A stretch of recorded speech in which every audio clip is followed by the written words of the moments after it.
You know, this could have happened to anybody.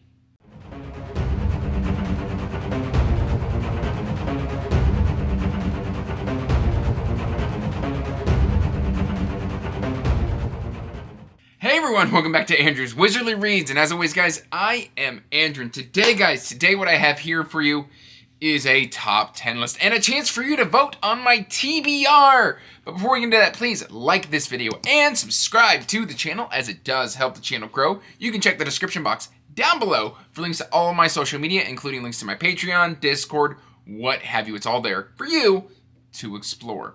Now, that said guys, what this video essentially is a top 10 of the review copies that I'm most excited to read that I haven't read yet, because I've got 41 review copies physically. That doesn't count digital, that doesn't count audio, that's just physical.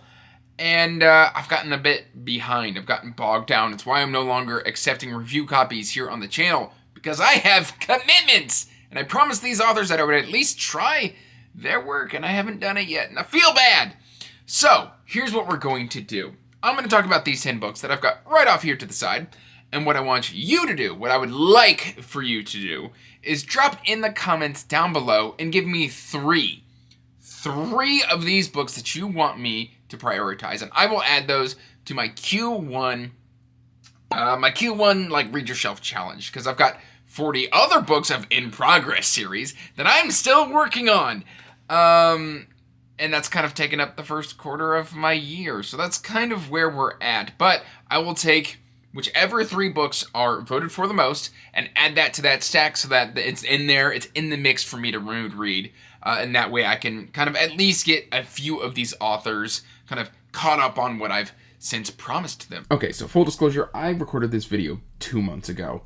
And since then I've had some DNFs, I've had some of them that I've read that were included on this list. So we're doing 3 updated picks to start out the video. We've got Andy Peliquin's Child of the Night Guild, book 1 in a trilogy, and I'm very excited to read this one. A, it's short, and B, it sounds right up my alley. We got assassins, we've got a night guild. I don't know, it just sounds really cool.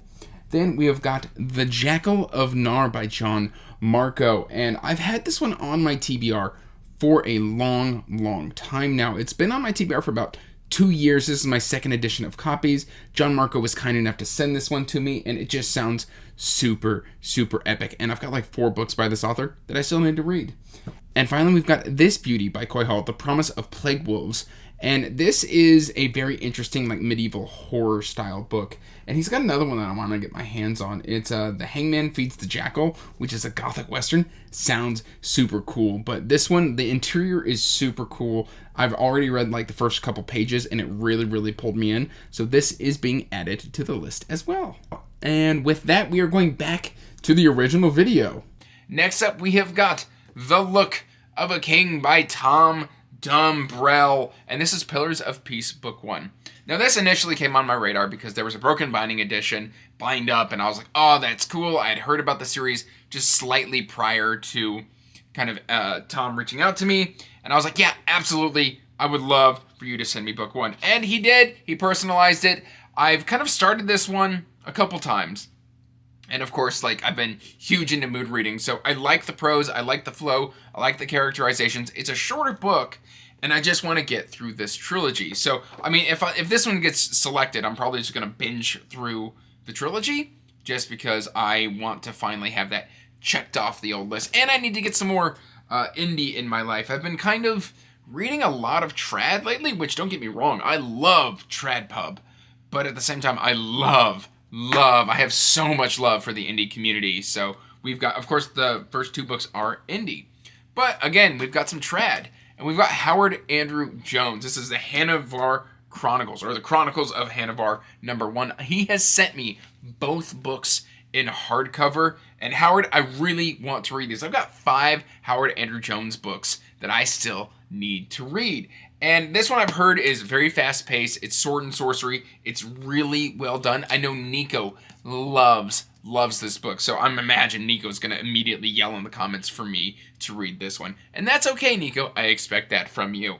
But yeah, I really need to read this one. Everybody that I know who has read it has enjoyed it. And I've got a little bit of that FOMO, And I also just feel bad that I have 2 hardcover review copies that I just haven't read yet. Nothing to make me feel like I'm living up to my promises than not reading my review copies. All 41 of them. Yelling at the camera aside. Some more indie here for you. In fact, I think everything else is indie. Next up, we've got some sci-fi here that I kind of want to talk about. Let's see, I think I've got a couple sci-fi here, actually. Let me do some rearranging. We've got The Forsaken Planet by Brian Wilson. Book 2 in this is getting ready to come out. And of course, I want to support Brian. And so I need to read the first book so that I can then be confident in my purchase of book 2. Nothing sticks out to me on why I won't like this book. I have been loving my sci-fi reads here lately. I've been really in a sci-fi mood, so I'm confident that I will like The Forsaken Planet, but I just haven't quite gotten around to it yet. The world is more than just a planet. It's an ancient tribute to the woman who guided it from ruin, a devastation she foresaw arising again. It just sounds interesting. And then, of course, we've got this one, Breaking Colossus, Starreach, book 1. It's got a quote from Kevin J. Anderson. I believe it's got one from Christopher Rocchio. Like, I love Christopher Rocchio. He's one of my favorite sci-fi authors. And just look at this cover. Like, it looks amazing, and it sounds right up my alley. Intelligence officer Roth Solis received news his war hero father is MIA. His mother, Alora, is at the heart of a military-wide insurrection. Now someone wants to get rid of him and his family's legacy forever. That sounds interesting. And then I've got just a stack of self-pub indie fantasy. We've got The Many Shades of Midnight by C.M. DeBell. Look at this. Blue, black, and white. The author was obviously gunning for me because those are my favorite color combination for any cover. I love it always. This, like, honestly, when I saw it on Twitter, I was just like, oh my god, that sounds amazing. I actually asked for this review copy, and I feel bad that I haven't read it yet. I mean, look at this thing. Let's make sure the camera's focusing. Okay, it is. This thing is gorgeous. It's absolutely stunning. A mysterious enemy threatens the continent of Alacia, spreading deadly sickness that kills or transforms everything it touches. I mean, just look at the cover. I'm going to harp on this cover. We've got like this little portal, this silhouette, a sword out to here, some menacing looking trees. It just, ugh, I love this cover.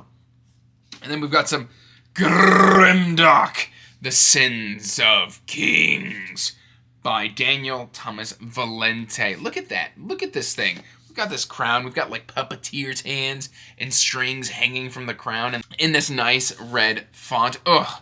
The Sins of Kings. It sounds fantastic. I want to read this. It's labeled as Gardens of the Moon meets the Blade itself. Like, what? I don't even know how those two go together, and that's why I want to read this one. It sounds amazing. And of course, we've got John A. Douglas, The Black Iron Crown, Age of Adventure, number 1A. Age of Adventure sounds so cool. If you put adventure in the title, it's probably going to get my attention. 17-year-old Andrew loved adventure. So does adult Andrew. But I mean, a blistering debut. In its dying days of the Age of Adventures, the Orc Wars have ended. Like, just look at that. Look at this. This is also from one of my favorite cover artists. I believe it's J. Caleb Designs or something like that. I've probably said that wrong, but I mean, this one is just stunning. I love the cover art. It's also a chunker, and I just want to get to it. Now, I am excited to read all of my review copies, but these are the top 10 that immediately jump out and grab my attention. Please do me a favor and let me know in the comments down below which 3 I should prioritize in Q1 of 2024. That's all I've really got for you today, guys. Please make your voices heard. Till next time, peace out. Stay magical. Bye. And as always, I want to give a huge thank you to my patrons. Thank you for supporting my passion and my hobby.